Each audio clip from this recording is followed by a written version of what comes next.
Tutti, questa è la settimana, la rubrica settimanale, scusate, ma un'altra settimana di pausa ci ha impedito di essere fluidi, non nel senso fluido di quello della parolaccia di questo periodo, ma fluido in un altro senso. Ma nel caso torniamo qui senza parolacce, no, parolacce tante in effetti, ma senza diciamo così mezzi termini, torniamo a farvi compagnia con il rompiballa, appunto 30 minuti questa Qualche settimana. parolaccia si può sempre dire, senza esagerare. Comunque, buongiorno a tutti.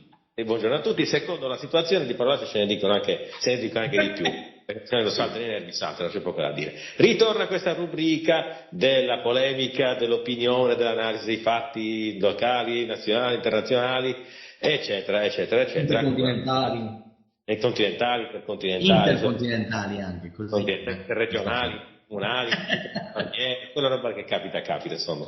A cura di Radio Ascolto Live e di Report di 24, qui rappresentata appunto al solito il nostro direttore Simone Spiga. Allora, devo ringraziare tutte le persone che hanno apprezzato tantissimo lo speciale realizzato con Massimo Mazzu, quella cosa ha avuto un grosso riscontro, specialmente sul canale di Report 24, e questo ci fa molto piacere. Un po' meno su quello di Radio Ascolto Live, infatti questa cosa ci ha un po' fatto nascere un dubbio. Come rilanciare gli ascolti e la notorietà di questo nostro canale che si impegna tanto ma a volte è sottovalutato? Ci stiamo lavorando e ci lavoreremo grazie anche al contributo appunto del direttore e tutti quelli che avranno collaborato. Ci stiamo provando, ecco, che è una cosa importante, comunque sia un piccolo bastioncino di libero pensiero rimanga comunque in piedi. Ci stiamo lavorando. Do una notizia. Vuoi Danne anche iniziare con due, il suo vai. direttore? No, una notizia, la do io, una volta tanto che non sono giornalista, la notizia la do io. Diamo il bentornato a Chicco Paolo Alberto Del Bianco, il canale Studio Del Bianco ha riaperto i battenti, una nuova forma che però comunque intanto sta iniziando a ospitare tutti i materiali d'autore del canale, quindi realizzati da Paolo stesso, quindi interviste con vari personaggi interessanti, e quindi lo stiamo riavendo su YouTube e siamo molto contenti, lo riavremo anche nell'ascolto lettera a breve, perché stiamo organizzando un'altra bella puntata del ciclo di trasmissioni dedicate all'altra storia, quindi Confini e altra storia tornerà tra non molto, anzi tra pochi giorni, con un'altra puntata e un altro ospite che tornerà a trovarci, quindi state sintonizzati perché torneremo anche con questi argomenti. Detto questo, andiamo col direttore a parlare, analizzare, vedere e capire, prego. Allora abbiamo quindi il contributo del direttore. Direi di iniziare da Cagliari. Dai, iniziamo da Cagliari, iniziamo dalle elezioni di Cagliari. Allora, a Cagliari si svolgeranno. Come non ti ho sentito? Sì, prego, prego. Scusami. Prego.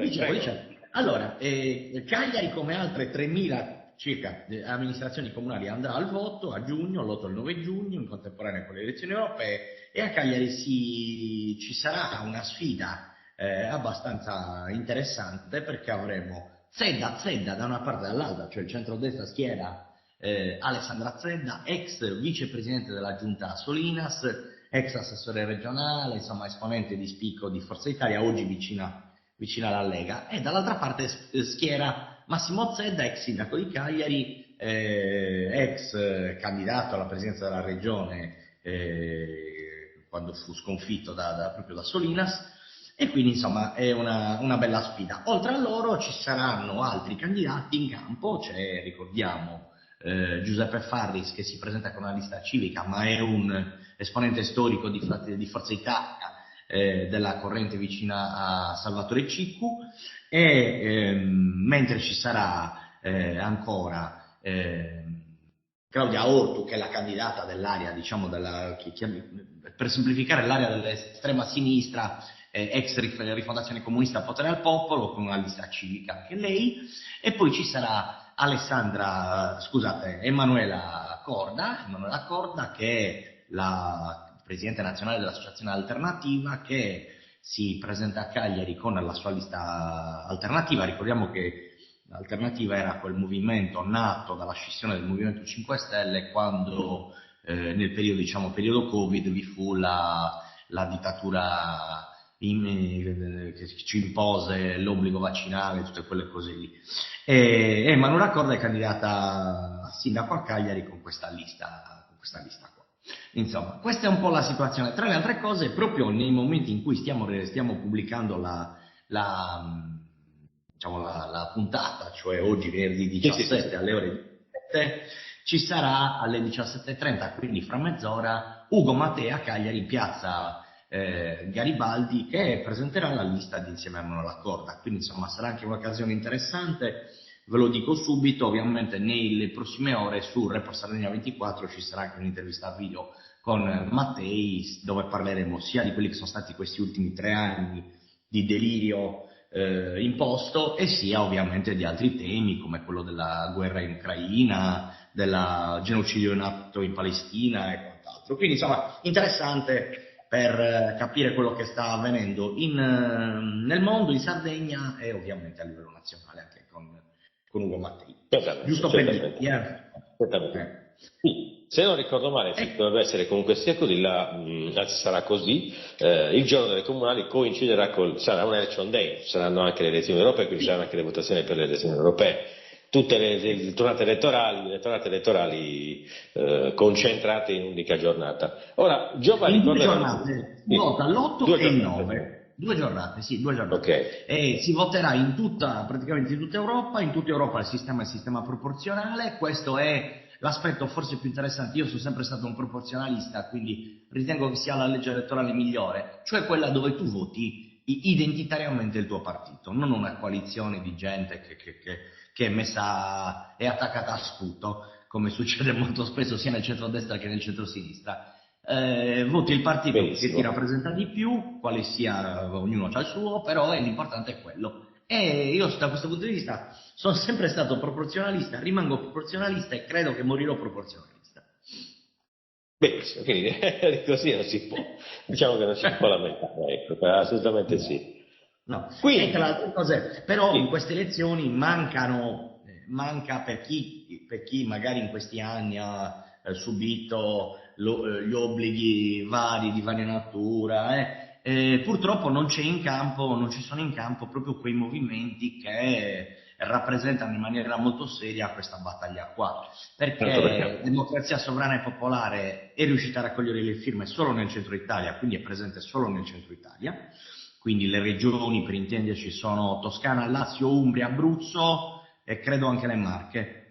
Mentre nelle altre regioni non sono riusciti a raccogliere le 75.000 firme, quindi è esclusa la presenza di Democrazia Sovrana e Popolare. E poi anche Indipendenza, un altro movimento nato un annetto fa, anche loro non sono presenti, non sono riusciti a raccogliere le firme, perché poi qual è il problema di fondo di questa situazione? Che è una legge elettorale terrificante che ti impone, cioè l'organizzazione della legge elettorale è folle, per cui devi raccogliere 150.000 firme, poi sono state ridotte a 75.000 in tutta Italia, e chiaramente è molto difficile per chiunque, per chi deve raccogliere le firme e potersi presentare, perché poi i partiti che hanno parlamentari eletti col proprio simbolo, lì quelli non devono raccogliere le firme, quindi viene tutto più semplice.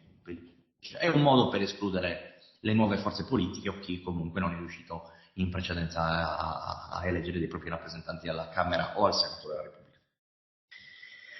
E in tutto Quindi, questo di ricordiamoci fatto, che di c'è fatto una. saranno, Eh? sì, E no, dico, di ricordiamoci che in fatto ci tutto questo saranno, quindi, delirio, sì, in tutto questo delirio c'è la lista di quello che ha messo in mezzo 25 simboli, dove c'è tutto il contrario di tutto, dove c'è un mezzo delirio. Vabbè, sì, vabbè, questa non approfondiamo, abbiamo capito di chi parliamo. sì, esatto, è una costante di molte elezioni, quello di ritrovarsi comunque con raggruppamenti di liste e controliste, piccoli movimenti che fanno una specie di accozzaglia, e poi puntualmente si sfascia alla prima difficoltà. Il momento del fronte del dissesto, come al solito, paga questa, non so se chiamarla scarsa organizzazione, incapacità di potersi promuovere adeguatamente, censura da parte dei mezzi di comunicazione, non si capisce bene, fatto sta che ogni volta questi rimangono al palo. È già il terzo appuntamento elettorale che riescono a ciccare. No, non è il massimo, Sì. il terzo, il secondo, No, il no, il secondo, secondo. non il terzo, il Il secondo, secondo. sì. L'altra volta le politiche hanno presentato una lista in tutta Italia, poi ci sono stati problemi cioè nel senso non hanno tenuto i voti per eleggere i propri rappresentanti, e questo è. Qui alle europee c'è stata proprio la difficoltà di raccogliere le firme, questo è evidente, e questo non possiamo negarlo, insomma. E Ripeto, quindi, bisognava raccogliere più di 3.000 firme per regione, per un totale di inizialmente 150.000 firme e poi ridotto con un decreto del governo a 75.000 firme, però con una serie di vincoli. Per intenderci, Democrazia Sovrana e Popolare e Indipendenza erano pronti a fare l'accordo con una lista europea che era già nel Parlamento europeo, di conseguenza non avrebbero dovuto raccogliere le firme, e con un emendamento firmato da Fratelli d'Italia si è impedito l'apparentamento alle liste europee per far sì che Democrazia Sovrana e Popolare e Indipendenza non si presentassero alle elezioni europee. Questo per essere precisi quello che è successo. Esatto, non ditemi che la politica comunque non sia protezione dei propri interessi, del proprio status quo. Questa è la dimostrazione lampante. Della serie che non li vogliono vedere neanche in fotografia. Ora io non so ancora qua per quanto questa cosa durerà, quanto ancora dovranno sopportare questo genere di cose, fin quando questi qua rimangono in carica, c'è un altro balletto, non si capisce bene. Cosa volete vi dica? Il disfacimento della situazione della compagine anche politica europea sta continuando, magari si aprirà una finestra di opportunità anche qua in Europa, chi lo sa. Magari sì, sta succedendo nel mondo, magari in Europa questa cosa accadrà di conseguenza. Io ti dico la sincera verità, Sì. può succedere che in Italia non ci siano movimenti del dissenso, non ci siano realtà, diciamo, chiamiamole per semplificare sovraniste o comunque aperte a certe visioni identitarie, ma a livello europeo sono molto forti, c'è un sovranismo di sinistra, c'è un sovranismo di destra e sono ben radicati, ben strutturati e daranno il loro peso all'interno del Parlamento europeo. Questa volta non ci saranno i sovranisti di destra e di sinistra, per semplificare, in questa tornata elettorale, ma prima o poi ci riusciranno e prima o poi cambieranno anche le cose, io di questo ne sono convinto.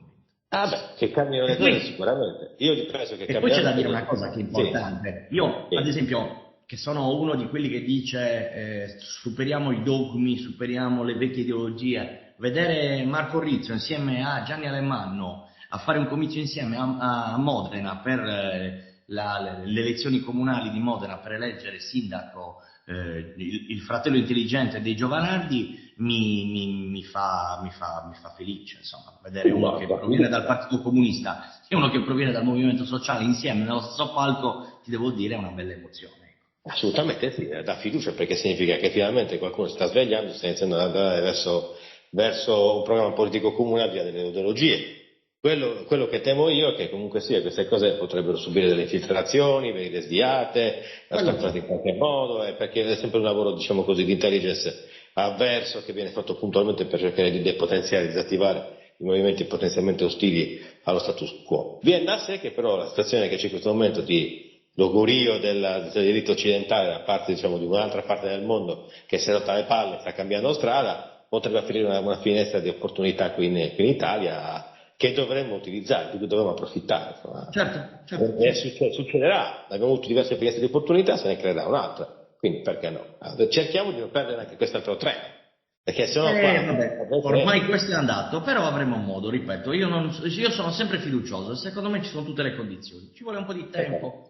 Ma anche chi oggi magari si è schierato con altri si sveglierà e si renderà conto che le cose... Certo, come si stanno svegliando molti, diciamo così, e questa è una parentesi perché in effetti è un po' una sorpresa, no? A proposito di sorpresa, quel direttore viene preso di sorpresa, come molti di quelli che sono sottoposti all'atto d'amore stanno svegliando visto quello che è successo all'ultima, diciamo, cambiamo argomento da questo punto di vista, la introduco qua perché mi andava è internazionale questa, quindi ci sta. Va bene, l'atto d'amore, vai. Sì, un certo atto d'amore di una certa azienda anglo-svedese è stato ritirato dal mercato, introduco l'argomento, poi passiamo No, a è stato ritirato, specifichiamo, è stato ritirato in tutto il mondo dopo che hanno dovuto ammettere in un tribunale in Gran Bretagna che quell'atto d'amore aveva procurato gravi danni alla salute delle persone, giusto l'ha detto ufficialmente uno di quelli che avevano favorito l'atto d'amore, insomma. Quindi, cari amici che vi siete fatti sottoposti all'atto d'amore di quella specifica ditta anglo-svedese, cominciate a prendere coscienza del fatto che forse vanno preso per i fondelli. Cioè il signor è tutto sicuro, sono sicuri, non preoccupatevi. Iniziate a prendere coscienza che forse non vi è venuto tutto quanto la verità. Vabbè, io ricordo ancora l'intervento alla Camera dei Deputati. Se fai l'atto d'amore salvi persone, se non fai l'atto d'amore muori e uccidi altre persone. Insomma. Esatto. Me le ricordo bene quelle cose. Appunto. E rischiamo E, di non- ritrovarci. ho paura che non me le dimenticherò mai e che se soprattutto qualcuno di questi partiti che eleggerà rappresentanti in Parlamento europeo ha l'idea di far eleggere quel personaggio da qualche parte, poi Sì. dovrà anche renderne conto. Eh sì, è quello il problema, è quello il problema. Comunque, vabbè, una parentesi che volevo aprire giusto per dare, insomma, così una notizia particolare, visto che abbiamo citato anche personaggi come il dottor Giovanardi che si è sempre schierato contro questo genere di cose, quindi, visto perché abbiamo citato il personaggio, citiamo anche una notizia che ha a che fare con questo contesto orrendo delle imposizioni sanitarie. Comunque, torniamo a parlare di fatti vari, vogliamo andare a Cerca di casa non nostra, farmi intanto? bloccare, cerca di non Sì. farmi bloccare il canale, ti prego, perché io ho già No, non è due pericolo, ammonimenti. Al terzo mi chiudono il canale YouTube, te lo voglio dire, e ho ancora 2 mesi di tempo di sudata sperando che nessuno mi faccia ma noi segnalazioni. non abbiamo utilizzato parole che si usano gli algoritmi, abbiamo utilizzato parole così, quindi Ah, non ci ok, possono fregare gli algoritmi stavolta. Abbiamo citato l'oggetto, non abbiamo citato l'azienda, come bravo. possono gli algoritmi insidiarci in qualche modo? Non possono, noi Ma sai, lavoriamo. la democrazia occidentale è fatta talmente bene ormai che, caro mio. Comunque, io giuro, sono un po' stupito in questi ultimi Sì, giorni, invece, spostandomi un po' dall'Italia, aprendo un pochettino verso l'Europa, perché sento deliri di ogni potenza da parte di esponenti NATO, esponenti francesi, esponenti dei paesi confinanti con la Russia che vogliono mandare, prima di tutto vogliono mandare esercito, e se ciò succede diventa veramente una terza guerra mondiale a tutti gli effetti, con il rischio di qualsiasi cosa, perché mandare soldati della NATO in territorio ucraino è chiaramente una dichiarazione di guerra alla Russia.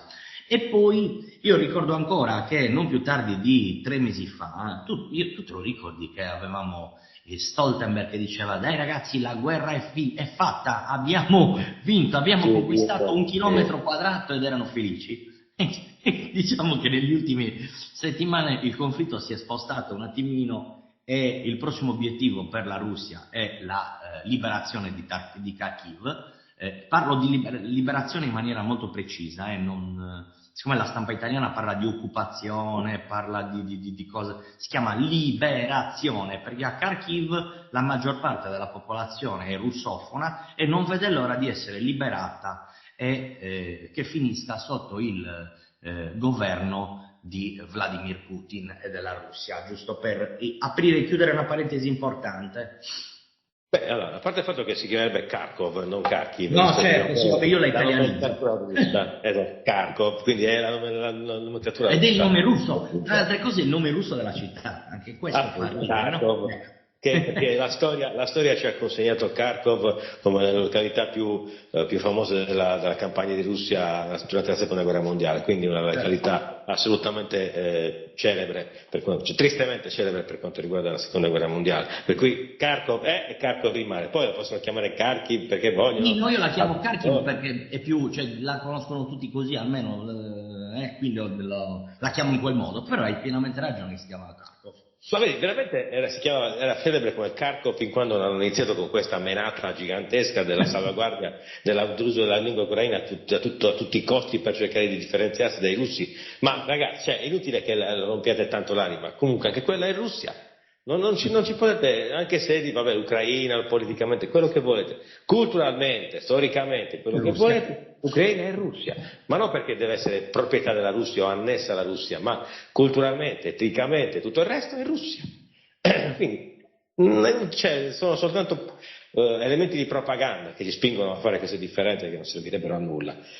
Comunque, questa cosa sta per Sei accadere, il sarà solito nelle filorusso, sì, sei il sono solito sì, filorusso. assolutamente. Infatti sto aspettando il pagamento in rubli di quei Sì, due anch'io. tesori di rubli che dovrebbero consentirmi di acquistare attrezzature per l'ascolto live. Quindi metteremo una bellissima bandiera, proprio, boom, un orso gigantesco al posto della Sardegna, e se non sarà più radioascolto live, sarà russo ascolto live. Sarà una cosa tutta particolare, bella, con il colore della Però Russia, vedi, noi su carino. questa cosa chiaramente ci scherziamo perché siamo fatti così e scherziamo, cazzeggiamo su queste cose. Però c'è la stampa italiana che se tu dici le cose che diciamo noi ci accuserebbero immediatamente di essere filorussi.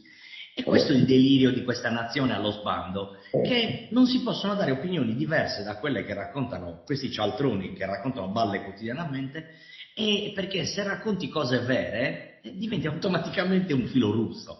E questa è la meraviglia di questo È mondo. il classico discorso propagandistico di un paese in guerra.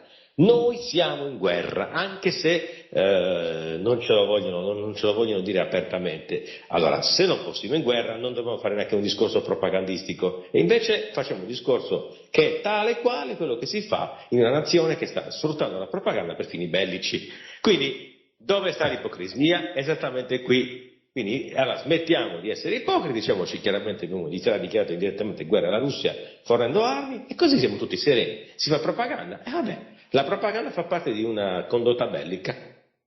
Certo, Quindi certo. è il classico discorso ipocrita di questo periodo, ma ce ne sarebbero tanti di discorsi ipocriti, quindi uno lascia il tempo che trova, che è questo, vediamola così. Certo, certo, Ora, certo.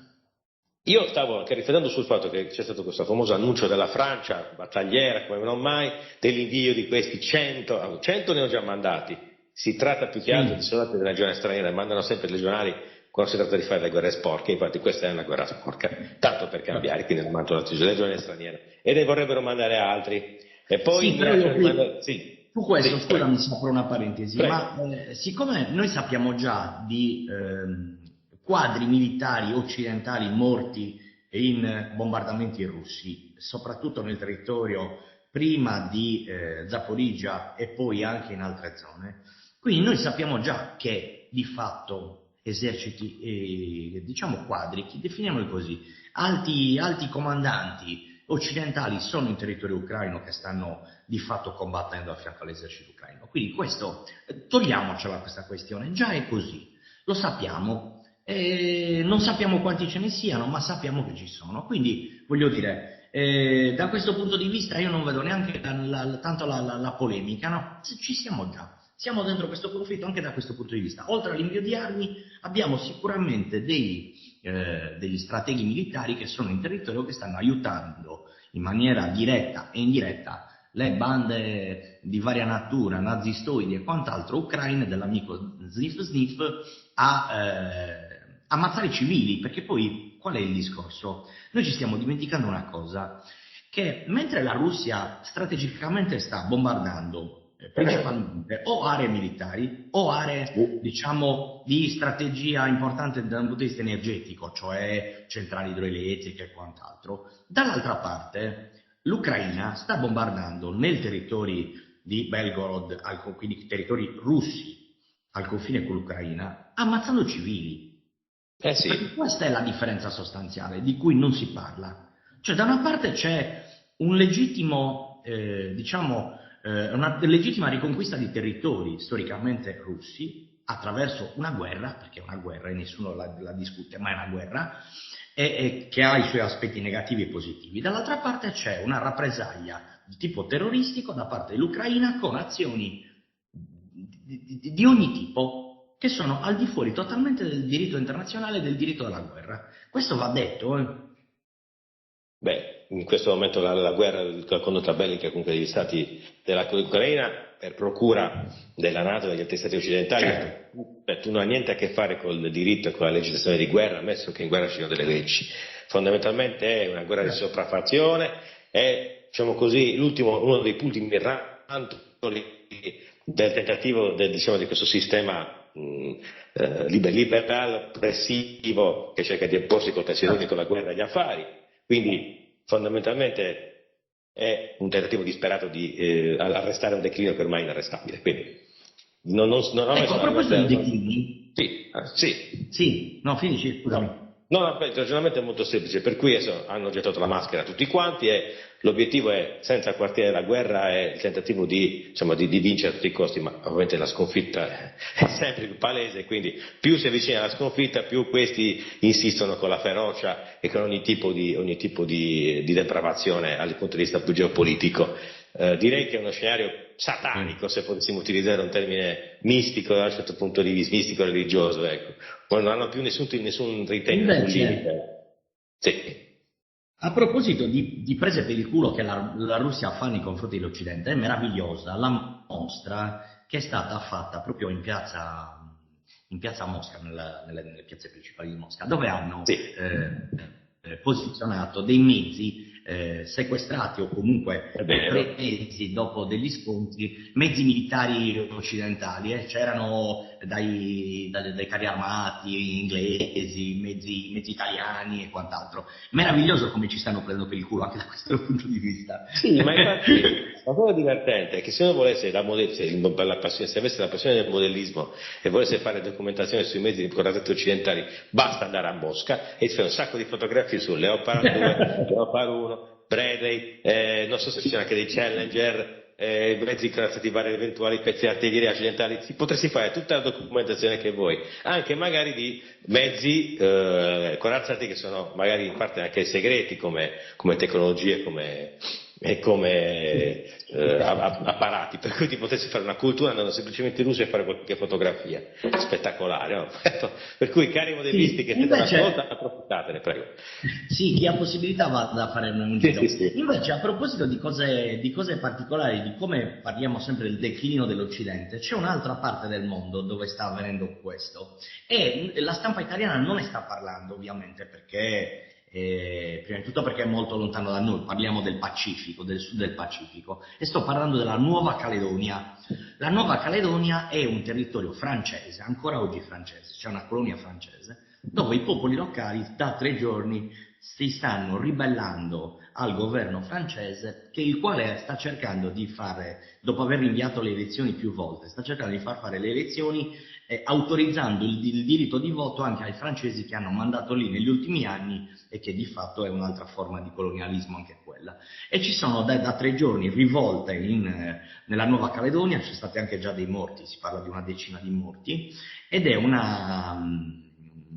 Macron ha già dichiarato lo stato d'emergenza inviando l'esercito, però anche questo è uno dei prossimi territori di liberazione, dove avverrà la liberazione. L'abbiamo visto in Burkina Faso, l'abbiamo visto in Niger, l'abbiamo visto nel Mali, dove hanno cacciato i francesi e gli americani. Non dimentico che non più tardi di una settimana fa una base militare in territorio nigerino, una base militare che era occupata dall'esercito americano, è stata circondata e di fatto presidiata dall'esercito russo, che ha l'autorizzazione da parte del governo nigerino di cacciarli a Sonegorru, si dice in Sardegna, cioè cacciarli a calci nella schiena. Quindi insomma sta cambiando il mondo, non ce ne rendiamo conto, ma adesso Nuova Caledonia è l'ultimo caso, ma ripeto, tutte le colonie o ex colonie o comunque zone sotto il controllo, principalmente francese ma anche della Gran Bretagna, hanno deciso di liberarsi. Ed è un bel segnale che dobbiamo tutti guardare con attenzione. E lo sai che valuta c'è in Nuova Caledonia? Il franco? Certo, il CFP ovviamente. In effetti non era, è strano, ma non è strano affatto, questo credo da condotta che alla parte delle colonie, non colonie, mettiamola così. No, questa è proprio una colonia vera, sì. cioè questo è proprio Stato francese, ancora oggi è Stato francese a tutti gli effetti. Cioè non è come i Niger che erano di fatto stati autonomi però sotto il controllo francese, questa è ancora Francia. Allora, un'altra cosa importante, una cosa curiosa, allora, in tutto il mondo sta avendo questo processo comunque di decolonizzazione secondo tempo, fatta attivamente dai popoli che decidono di liberarsi da volte perdute da questo genere di influenza, quindi sta cambiando letteralmente gli equilibri, la gente, i popoli di queste nazioni si sono svegliati e stanno reclamando un'indipendenza vera e propria, quindi sta andando tutto quanto a catafascio. Per contro, la civile Europa rischia di tornare ad essere una colonia degli Stati Uniti, tra non molto, visto l'impoverimento culturale ed economico che stiamo affrontando, rischiamo di tornare a essere una colonia, rischiamo di tornare ai tempi del piano Marshall, ma senza il piano Marshall. E questa è una cosa... Ci siamo dentro da 70 anni, non è che tornare, noi siamo di fatto, l'Europa è di fatto colonia statunitense da 70 anni.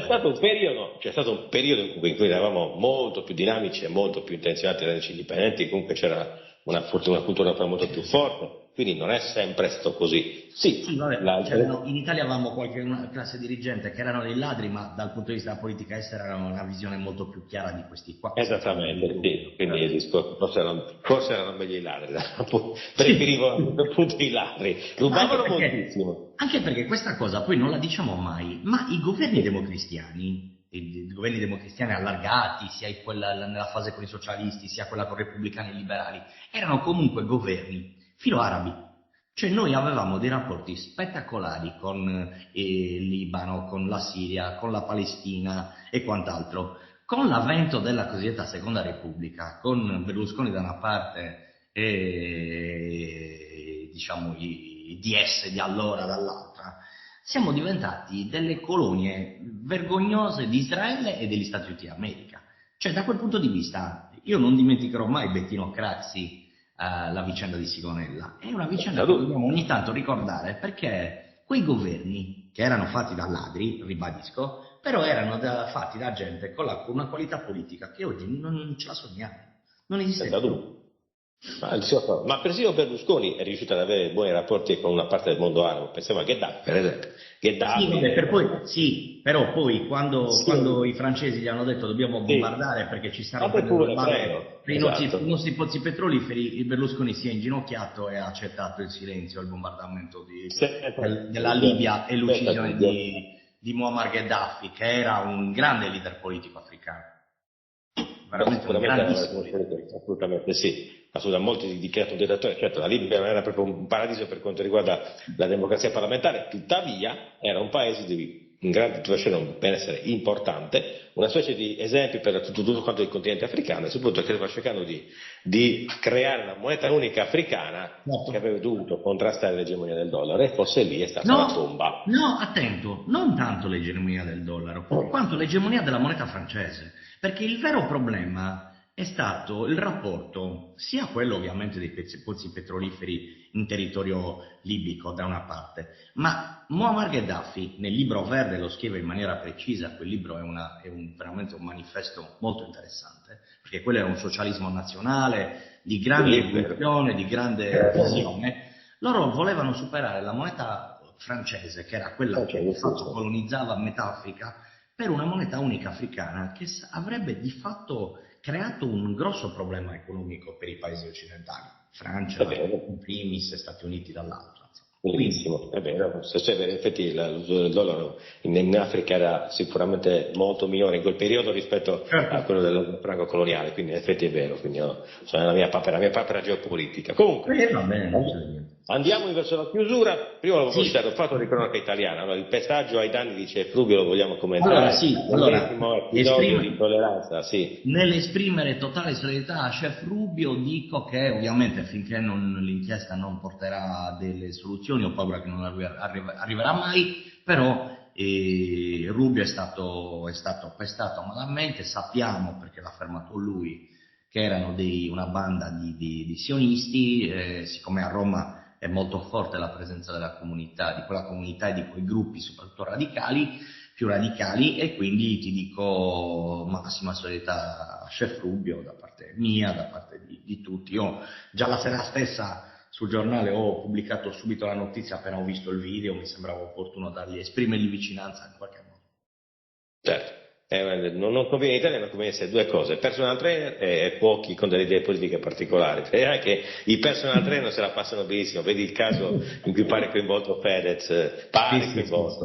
pare Sì, coinvolto. no, lo Sì. vediamo, lo vedremo. Io quella vicenda non la conosco, quindi non ti so dire. Invece No, c'è da raccontare sì. una vicenda grave avvenuta in Slovacchia, dove uno dei pochi governi europei con una posizione molto netta, molto chiara sul conflitto in Ucraina e non solo, ha visto un tentato omicidio nei confronti del presidente Robert, allora in Italia si scrive Fico, ma non si legge, non si dovrebbe dire Fico, ma dovrebbe essere Fico, una cosa del genere. Fix, una cosa del genere. Sì. Comunque, che purtroppo ancora oggi sembra in pericolo di vita, dalle ultime informazioni di questa mattina ha avuto un'altra operazione proprio questa mattina, speriamo che si riprenda, però lui rappresentava quel sovranismo di sinistra molto interessante che c'è in alcuni paesi diciamo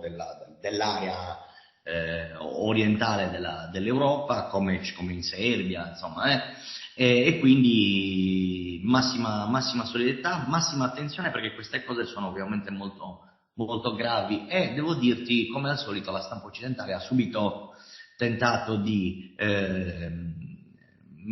mischiare le cose dicendo che questo che ha sparato era un filo russo, non si è mai capito, e poi è stato chiaramente smentito dai fatti, non c'era nessun collegamento con gruppi filorussi, anche perché è proprio il presidente che sappiamo essere molto vicino a Vladimir Putin, quindi al massimo è stato, se proprio doveva essere un amico di qualcun altro, di sniff sniff, non di certo della Russia.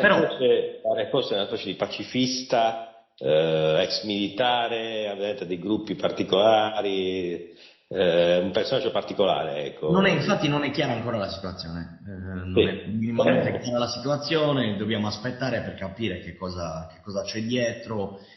Certo è che è un fatto molto grave, perché comunque destabilizza la Slovacchia, che è in una fase politica importante, con un ruolo che poteva diventare molto importante nella geopolitica diciamo dell'Europa orientale, rispetto ai deliri di Polonia, di altri paesi d'intorno, e quindi insomma attenzione, massima attenzione. E poi la Slovacchia-Serbia sarebbe stato molto, molto importante proprio per rompere il monopolio filo-ucraino in Europa. Senza dubbio, va bene. Allora direi che potremmo andare anche alla chiusura, visto che abbiamo passato abbondantemente i 30 minuti, quindi sta diventando un'ora col direttore, non più mezz'ora, quindi dobbiamo mi scuso, ma ogni tanto quando si parla di questi argomenti andiamo lunghi. Sì, no, è necessario, anche perché comunque se non abbiamo gli speciali dobbiamo anche in qualche modo cercare di portare questi fatti a discussione in uno spazio che ci consenta un'analisi un minimo approfondita. Comunque, scusa, ma visto che ci siamo, fammi dire un'altra cosa importante. Certo, Scusami, certo. L'Unione Europea non più tardi di oggi ha varato delle sanzioni per altre 4 testate giornalistiche russe, Voice of Europe, RIA Novosti, Izvestia e Rossiyska Gazeta. Giusto per dire come l'Occidente ancora una volta dimostra di essere così democratico che chiude la voce al giornalismo russo, giusto per così. Era una parentesi che volevo raccontarti. Sempre lo stesso discorso, siamo in un clima di propaganda di guerra, cioè dove c'è la guerra, appunto le nazioni sono coinvolte in guerra, la propaganda ha la priorità sulla libertà di stampa. E allora questo è un altro indizio che ci induce a pensare che siamo in un clima di guerra ibrida, come molti hanno sostenuto, e che secondo me è la verità, ma comunque di guerra. Quindi dove sta in realtà la civiltà dell'Occidente? È andata in guerra con tutto il resto, senza se e senza ma. Comunque, andiamo a concludere con gli spettacoli. Vogliamo parlare un po' di spettacoli? Sì, allora guarda, più che quelli programmati nei prossimi giorni, se vuoi ti racconto le ultime novità, nel senso che proprio oggi sono stati annunciati 2 concerti molto importanti in Sardegna. Il primo sono i Wolfmother, che suoneranno all'Arena Fenicia di Sant'Antioco il 17 di agosto. 6 album all'attivo, Grammy Awards, tour mondiali con milioni di presenze, insomma, icone del rock a livello mondiale. Saranno in concerto, sarà in concerto a San Rock il 17 di agosto, quindi direi tanto di cappello. E poi la Carel Music Expo, con l'annuncio di Cristina Donà, il supergruppo di I Hate My Village, e poi il norvegesi Motor Psycho. Questo dal 5 al 7 di settembre. Quindi insomma, grande musica rock in Sardegna. Quest'anno ci sarà veramente da divertirsi. Ma sbaglio? Intanto volevo correggere una cosa, un attimino, ho detto Sant'Antioco prima e San Rock poi, quando parlavi di questo. Scusami, Sant'Antioco. Perché no? Penso tanto a San Rock. Di Sant'Antioco, ho sbagliato. Volevo correggere un attimino, poi. Perché a San Rock, invece, l'altro giorno c'erano gli Extrema, ci siamo visti, bellissimo concertone. Sì, bellissimo. Ma poi volevo anche citare un altro concerto rock metal che si terrà quest'estate, che sono gli Stratovarius, che dovrebbero suonare ad agosto a Valle d'Oria, quindi un'altra band rinomata, molto famosa a livello mondiale, metal, che si esibisce a Sardegna, quindi anche quello è un concerto da da te presente assolutamente, quindi questa volta la palla la lancio io da conduttore. Io e te dobbiamo inventarci un programma solo di musica, secondo me ci divertiamo. Ci stiamo lavorando. Ieri, proprio a San Rocco, durante il concerto di Extreme, abbiamo rincontrato il mitico Rax, protagonista di Metal Live, la trasmissione Metal di Ascolto Live che ha tenuto botta per un bel po' di tempo e che insomma ci ha dato un contributo non indifferente dal punto di vista musicale. Ora Metal Live sopravvive sotto forma di blog, di pagina Facebook, di articoli che poi vengono ripresi da diverse testate del settore, quindi il nostro mitico Rax sta facendo un lavoro egregio e tornerà tra non molto anche a Radio Ascolto Live per continuare l'avventura. Quindi ci stiamo lavorando, la trasmissione musicale è in cantiere, dati i limitati mezzi di cui disponiamo, dobbiamo lavorare un po' lentamente, però l'intento c'è, quindi ci stiamo dietro. Non mi è mai partita l'Ansa, qualcuno che parlava nell'Ansa, eccomi qui. Sì, no, qui c'era una musichetta dell'Ansa, vabbè, non importa, perché siamo sempre sul pezzo. Perché stiamo guardando l'agenzia se c'era qualche notizia ultima da darti, ma adesso non c'è niente di più. Vabbè.